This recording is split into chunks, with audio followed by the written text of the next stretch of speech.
Fala pessoal, seja bem-vindo a mais um vídeo. No vídeo de hoje vamos ver aí tudo que a mídia está falando da preparação do Mengão para enfrentar aí o time do Internacional amanhã. Jogo válido pelo jogo da volta, né, da Libertadores da América. Jogo válido pelas oitavas de finais. Ficou interessado, quer saber as últimas informações do Flamengo, as novidades, as principais notícias do Mengão? Então assista esse vídeo até o final. Mas antes, peço que vocês comentem aqui embaixo a cidade e o estado de onde vocês estão falando, que é muito importante para nós sabermos de onde é a nossa audiência. E ver a preparação do meu Colorado, o Inter, que amanhã tem o terceiro enfrentamento seguido com o Flamengo em desvantagem. Depois de perder para o Flamengo também no Campeonato Brasileiro, o Internacional agora busca uma remobilização para se manter vivo na Libertadores. É preciso a gente sentir a derrota do brasileiro, né? Afinal de contas, a equipe que nós levamos para campo, né, ela teria condições de ter um resultado melhor, sim, né, pelas peças que a gente levou. E o nosso torcedor ele foi muito confiante no final de jogo ali, né, falando que na quarta-feira que é a decisão. Né, então, embora do cenário de derrota, né, eu tenho certeza que a gente vai mobilizar tudo que puder, né, para desfazer essa vantagem que o Flamengo tem. O Inter prepara o retorno de Carboneiro. Recuperado de lesão no adutor da coxa, o colombiano é o artilheiro colorado após a parada do Mundial. Além dele, Alan Patrick e outros 8 titulares retornam depois de não começarem o jogo de domingo. Também estamos ao lado do Flamengo, a Mari Capra, então em frente ao local onde o Flamengo vai se hospedar, lá no Rio Grande do Sul, em Porto Alegre. É isso, né, Mari? Para o jogo. O Flamengo já chegou, Mari, ou ainda não? Bom dia. Muito bom dia, Bruno, Mari, Jailson, e bom dia também ao fã de esporte. Exatamente, eu tô aqui no hotel onde o Flamengo está concentrado para o jogo de quarta-feira, e o Flamengo já chegou, porque ele veio no sábado para jogar o duelo do Brasileirão, no domingo, né, a vitória por 3-1, e já permaneceu aqui para o jogo da Libertadores. Então, 30 atletas foram relacionados, né, para essa viagem, pensando no jogo do Brasileirão, mas também no jogo da Libertadores. O Flamengo treinou ontem aqui em Porto Alegre, no CT do Grêmio, um treino que foi às 3h30 da tarde, retornou pro hotel cerca de 6h30, 7 horas, e hoje vai ter novo treinamento. Eles devem sair do hotel logo mais às 2h30, e a gente vê muita movimentação de torcedores por aqui. A gente viu no domingo nas arquibancadas, né, o setor visitante praticamente lotado, e aqui no hotel não é diferente. Perto da hora do treino, ou de saída ou de chegada, muitos torcedores por aqui. Agora há pouco o sósia do Jorge Jesus passou por aqui também. O Flamengo que está encarando realmente esse duelo de quarta-feira como uma decisão, muito por isso essa sequência de treinos, né, não teve descanso depois do jogo de domingo, mesmo para os titulares, né, que estiveram em campo. E o Felipe Luiz tem uma dúvida boa para esse time, né? Na verdade, várias dúvidas dessa escalação. A primeira, Emerson, Royal ou Varela. O Royal que se machucou no primeiro tempo, né? Tá fazendo recuperação, mas a tendência é que o Varela comece jogando. E aí a gente tem o retorno do Arrascaeta, que é o cérebro pensante desse time, uma peça fundamental para o Flamengo, está retornando de suspensão e com certeza vai ser titular. E aí a dúvida fica entre Gonzalo Plata ou Luiz Araújo para dar lugar ao Arrascaeta, e a tendência é que Luiz Araújo vá para o banco.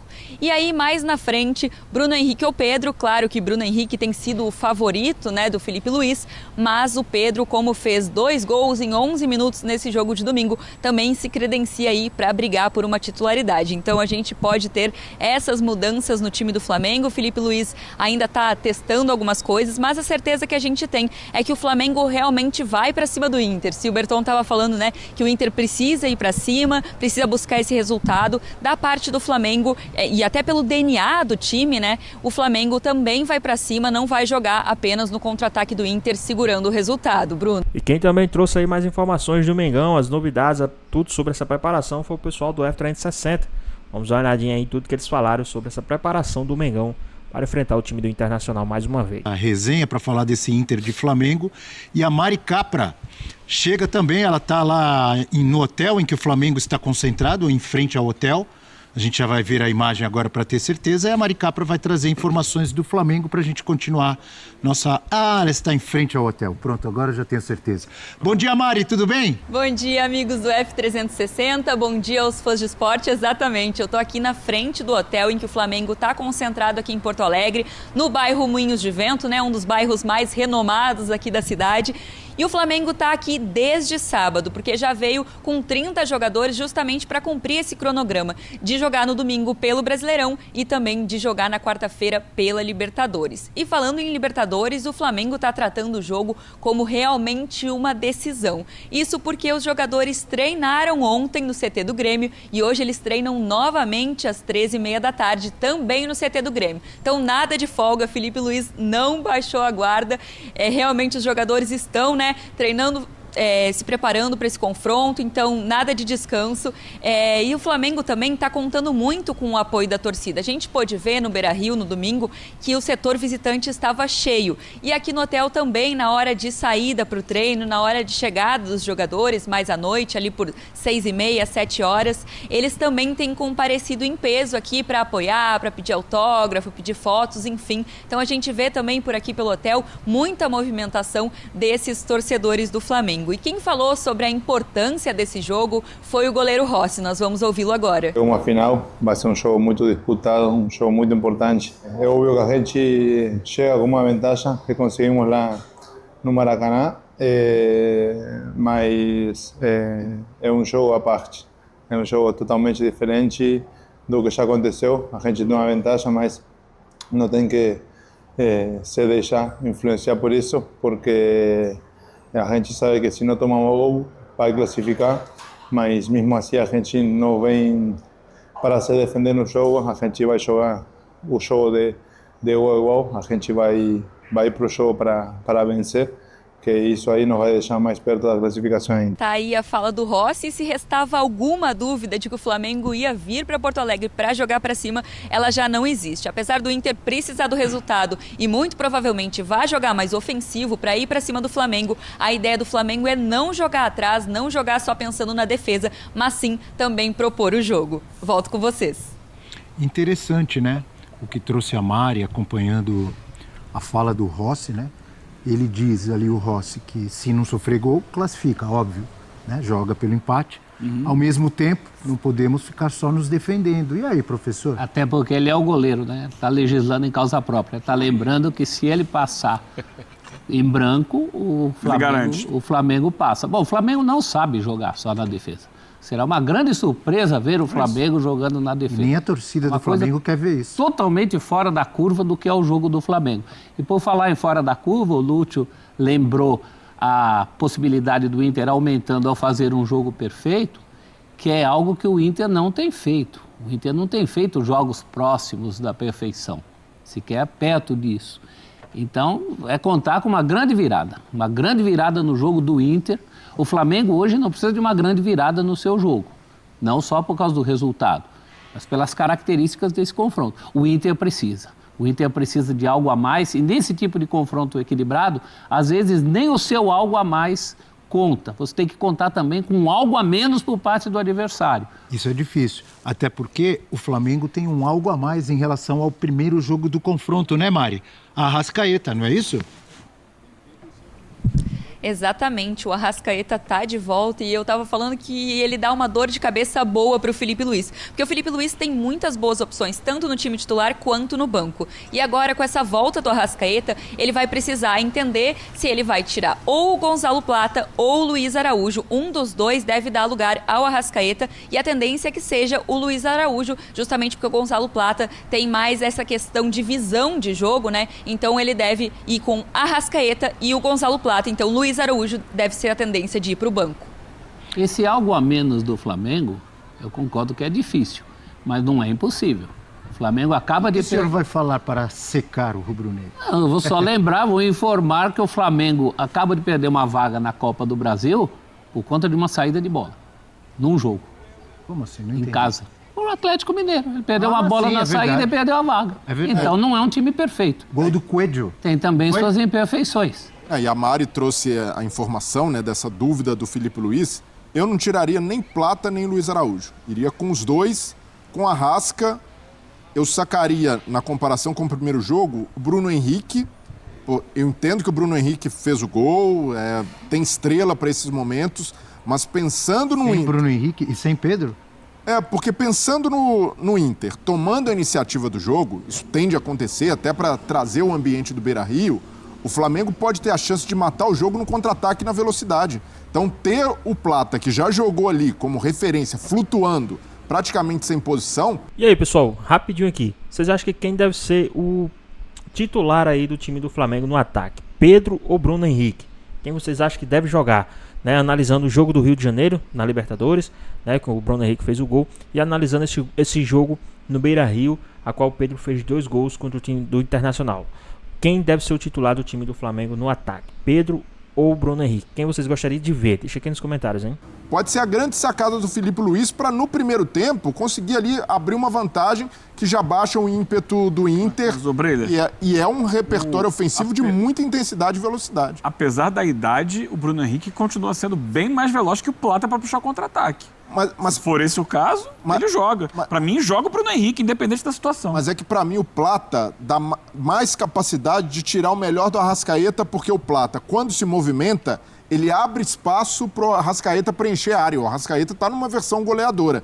Para mim, o Flamengo se encaixa muito bem com ele em determinados cenários. Não precisa... faz mais gol que o Plata, hein? Seria uma volta ao Arrasca na função. Eu não tenho dúvida que jogará o Bruno Henrique. Não tenho dúvida. Foi poupado no domingo para jogar hoje.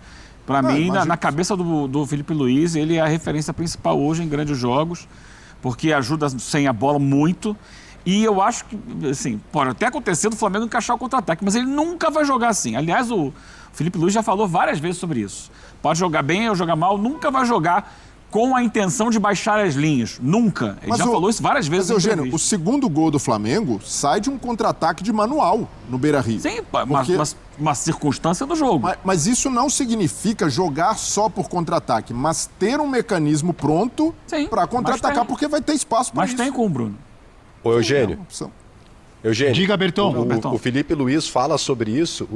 O Filipe Luís fala sobre isso na última entrevista coletiva aqui no Beira-Rio, quando perguntado sobre a maneira do Flamengo de jogar, ele diz: olha, a maneira do Flamengo não muda. Tá no DNA. Né? A gente joga para cima, pressionando o adversário, assim como o Inter, que também gosta de jogar pressionando, mas a gente joga pressionando o adversário e finalizar o máximo que a gente conseguir no gol adversário. Ele falou sobre isso aqui no Beira-Rio no domingo após a vitória por 3-1. É um dilema maravilhoso, não é, senhores? Todo técnico ter esse leque de opções. A gente discutia aqui, até para fazer um paralelo antes de entrar no ar, o que o Inter vai fazer ofensivamente, né? Porque aqui o problema é a falta de gols, não é o excesso de gols, né? Aí tem o Ricardo Matias, tem o Borré e tem o Valência. Quem vai jogar? Ou quais os 2, 3, não vai ser isso aí, que poderão começar o jogo. Enquanto o Flamengo, daqui a pouco, com o Filipe Luís, está discutindo as melhores opções, aqui o Inter está num dilema danado de quem vai poder ajudar com gols, porque tá em seca de gols aqui o Internacional.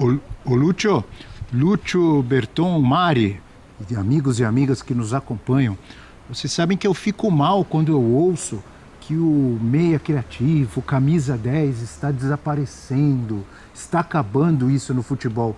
Então eu fico maravilhado e feliz de saber que amanhã teremos Alan Patrick de um lado e a Arrascaeta do outro. Aproveita que não é todo jogo, não. Que coisa maravilhosa. Olha a tela aí, Eugênio. Duelo em alto nível, números de Alan Patrick e Arrascaeta nesta temporada. O Alan Patrick, 31 jogos, 14 gols, desses 14, 5 na Libertadores e 11 assistências, 2 na Liberta. O Arrascaeta, em 39 jogos, os mesmos 14 gols. E as mesmas assistências. E as mesmas 11 assistências, só que o Arrascaeta com muito mais participação no Brasileiro do que na Libertadores, né? Dos 14 gols do Arrasca, só 1 na Libertadores. E das 11 assistências, nenhuma na Libertadores. Mas são 2 jogadores que eu confesso, estilo de jogador clássico, que eu adoro ver jogar. Eu tenho uma música. Que eu torço para não acabar, viu, senhor Eugênio? Eu tenho uma música para você. Diga. Lulu Santos. Talvez você seja o último romântico. A música é maravilhosa, dos litorais, mas não é verdade. Tem Atlântico. muita gente que adora esse jogador. Eu também adoro, Abel. Também adoro. Aqui ainda dá pra jogar. Você vê no Mundial, o próprio Filipe Luís, né? Ele falou, pensei em jogar sem o Arrascaeta. Porque são jogadores que entregam menos no momento sem a bola. Mas, indiscutivelmente, são jogadores de talento enorme, com leitura de espaços, atacar o espaço, enfiar passes para os adversários, né, dar aquela pifada. O Arrascaeta e também o Alan Patrick, os dois têm sido decisivos, também marcando gols vindo de trás. E são, sim, protagonistas desse jogo. São, vamos colocar assim, os cérebros de suas equipes. Agora equipes você falou. que cada vez mais são teleguiadas no futebol moderno. São equipes trabalhadas para o coletivo. Mas quando sai alguma coisa diferente, nesses dois times, normalmente sai de um ou de outro. E é, sim, um duelo muito interessante para a gente ver, o último romântico. Só falta reunir a Zona Norte e a Zona Sul. E são os municiadores, né? São eles que... Eu sou o romântico da bola. Não é só romantismo, não. São os caras que municiam. Alguém Obrigado, tem que professor. municiar, senão ficava fácil. Você perde o jogo, enfiava. Quanto jogo a gente vê que enfia um monte de atacante lá na frente e não acontece nada? O Eugênio Por quê? fica defendendo, A bola não só quem chega. corre. Tem que jogar, não é só correr. Eu defendi os caras. Eles podem correr um pouco também. Eles podem correr um pouco. O mais difícil eles têm. O que eles sabem fazer... Não... Rapidinho aqui, pessoal. Comenta aqui embaixo o seu palpite, o seu placar para essa partida. É muito interessante a gente saber também aqui o quanto vocês estão confiantes, né, a confiança da torcida. Comenta aqui embaixo o seu palpite, o seu placar para essa partida, tá bom? E agora, sem mais enrolações, vamos voltar aqui pro nosso vídeo. Não se ensina. Mas o Inter depende muito mais do Alan Patrick. Eles têm números parecidos, mas há no Internacional essa, como o Lúcio falou, uma escassez de jogadores decisivos, embora no papel não deveria ser assim, né? Porque tem Ené Valência, Borré, jogadores com experiência de seleção, mas que estão em uma fase. E o Alan Patrick, muito regular, um jogador que participa muito, né, o tempo inteiro no momento criativo, eventualmente até voltando um pouco para buscar a bola. Mas para mim tem uma dificuldade do Alan Patrick nesses jogos, é que a defesa do Flamengo, o Flamengo no momento defensivo se comporta muito bem. Então volta, recompõe em bloco, o encaixe do Saúl já no jogo do Brasileiro já pode mostrar um desenho também de um Flamengo que é coeso defensivamente e ao mesmo tempo consegue ficar com a bola e cansar o adversário. Então, para o Alan Patrick jogar, é preciso, como o Lúcio falou, que haja uma participação coletiva muito maior. Porque se depender só do Alan Patrick, para o Flamengo vai ser mais fácil anulá-lo, porque tem o meio-campo coeso e o meio-campo que joga com a bola. Então, vou devolver, por falar em tocar a bola, vou devolver a bola para Mari, para o Berton, para o Lúcio. Fiquem à vontade, se quiserem complementar com alguma informação. E fiquem à vontade também para dizer se vocês estão no grupo dos últimos românticos, como eu. Ou se vocês são que nem o Eugênio, que só querem correria e correria. Diga, Mari. Primeiro a Mari. Não. Vamos lá.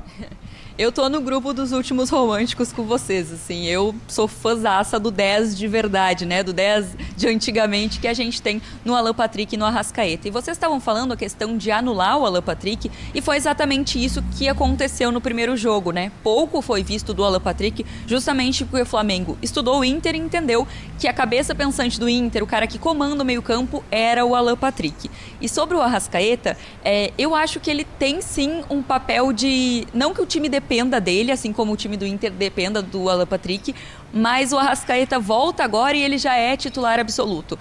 Independente do Flamengo ter jogado muito bem no primeiro tempo, do jogo de ida, né? A pergunta é realmente quem sai para a entrada do Arrascaeta. Então eu vejo ele como uma peça fundamental no time do Flamengo. Acho que hoje, nesse contexto, né, de futebol brasileiro, de Libertadores, não tem como o Flamengo jogar sem o Arrascaeta, com o Arrascaeta estando disponível assim. Obrigado, Mari. Um bom dia, bom trabalho para você. Enquanto você finalizava sua fala, o sósia do Jorge Jesus apareceu atrás de você. Uma faixa. Jogaremos juntos. Já mandou o recado dele. Obrigado, viu, Mari? Um beijo, bom dia. Beijo, gente. Bom dia. Berton e Lúcio, complementem aí, por gentileza. Bom, já que a gente vai falar de romantismo, e eu estou entre os últimos românticos, eu quero saber quando é que foi que a gente parou de chamar o De Arrascaeta de Arrascaeta. É muito mais bonito De Arrascaeta. Quando ele chegou no Brasil. Mas não, no Cruzeiro era De Arrascaeta. Era? Era muito mais bonito. De Arrascaeta, o nome... Agora é Arrasca. Mais sonoro, mas aí tipo... Arrasca, quer dizer, parou. A gente, eu sou romântico, não adianta. Mas assim, eu acho que são dois jogadores de rara qualidade. E acho, Lúcio, eu quero colocar o debate para ti. É jogo para Alan Patrick, porque eu sou fãzaço do Alan Patrick, acho que ele joga demais, o Inter depende muito dele. mas acho que ele anda sumido nos últimos jogos. E esse é jogo decisivo para ele aparecer. E essa bronquinha, ela tá no ar com o torcedor do Internacional, que tem entendido a mesma coisa que você e tem cobrado o Arrascaeta justamente por ser decisivo, ser impactante, ser um homem diferente em grandes jogos. E amanhã é um grande jogo, é um jogo diferente e que ele precisa aparecer. O pessoal brinca, fazer gol no estadual, né? Gol lá no gauchão. Ele faz. Ele precisa fazer gol amanhã, ele precisa dar passe para gol amanhã. Então esse é um grande desafio, que não há dúvida, o Alan Patrick é o equivalente ao Arrascaeta para o Internacional, é o maestro, é o homem que pensa o jogo, que pode e deve ser decisivo. Está faltando realmente um pouquinho disso dele nesses grandes jogos. E amanhã ele terá uma grande oportunidade. O Abel há de lembrar, eu não me lembro a bancada toda, quando o Inter foi enfrentar o Bahia, era Alan Patrick versus Everton Ribeiro. Verdade. Era o duelo dos camisas 10 e eu trouxe aqui o fantasista, não é, Abel? É o jogo dos camisas 10, dos fantasistas, né? Uma expressão muito utilizada no restante do continente. E vai ser isso amanhã. Os fantasistas estarão em campo. Pois bem, pessoal, tá aí mais um vídeo, né? O Flamengo vai enfrentar o time do Internacional aí. Jogo da volta lá no Beira-Rio agora, né? Da volta pro Internacional. Lembrando que o primeiro jogo foi 1-0 Flamengo dentro do Maracanã. O Flamengo está com a vantagem do empate. Qualquer empate, o Flamengo passa para as quartas de finais da Copa Libertadores da América, né? Vamos ver aí também a novidade do time do Flamengo, que com o novo patrocinador Mast, o uniforme do Flamengo passa a valer 414 milhões de reais. Isso mesmo, a camisa do time rubro-negro, a conta com 7 marcas, e o acordo mais robusto é com essa casa aí que apareceu, né? A Betstanos. Então, após anunciar ontem a parceria com essa casa no maior acordo da história do futebol no país, o Flamengo elevou o valor total dos patrocinadores do clube, somando todos os contratos e o fornecimento de material esportivo. O rubro-negro arrecada cerca de 414 milhões de reais por temporada somente com espaço em seu uniforme. Olha só, né? O Flamengo aí, multimilionário, né? Então, muito interessante. Lembrando que a cabeça do Flamengo conta com 7 marcas, de acordo com acordo mais robusto com essa casa, né? Nova patrocinadora master do clube, que vai pagar cerca de 268 milhões de reais por ano ao time rubro-negro. Logo depois vem a parceria com a Adidas, fornecedora de material esportivo, que desembolsa 70 milhões anual. Né? Também tem o banco BRB, que completa aí com 25 milhões de reais anual. E também enquanto a Rap Vida, né, nas costas, garante 23 milhões de reais por temporada. A Shopee com exposição na manga e a Assistcard na barra traseira, e a Texaco, que estampam os nomes também na camisa, também investe no Flamengo, mas em quantias bem menores. Mas os caras também estão fazendo uma grana absurda aí com esse uniforme do Flamengo, né? Ainda tem outros, né? Tem ainda tem outros aí, né? Tem também o Zé Delivery, tem também a ABC das construções, né? Os caras aí desembolsam cerca de 4 milhões, 5 milhões e meio. Então o Flamengo embolsa aí cerca de mais de 400 milhões de reais, né? Mais de 414 milhões de reais por ano. Mas aí, o que é que vocês acharam? Deixa aqui nos comentários, queremos saber a sua opinião, né? Tem também essa informação aí que o Flamengo pode contratar goleiro do Grêmio. Isso mesmo, o Flamengo tá de olho aí no novo goleiro e pode ser o goleiro do Grêmio, tá bom? O Flamengo tá indo ao mercado aí à procura de um novo goleiro, e o goleiro pode ser o goleiro do Grêmio. Então é isso, espero que vocês tenham gostado do vídeo. Deixe seu like, comenta aqui embaixo, ative o sininho de notificações se for novo aqui no canal. Já se inscreva para não perder os próximos vídeos. Tamo junto, é nóis e até a próxima.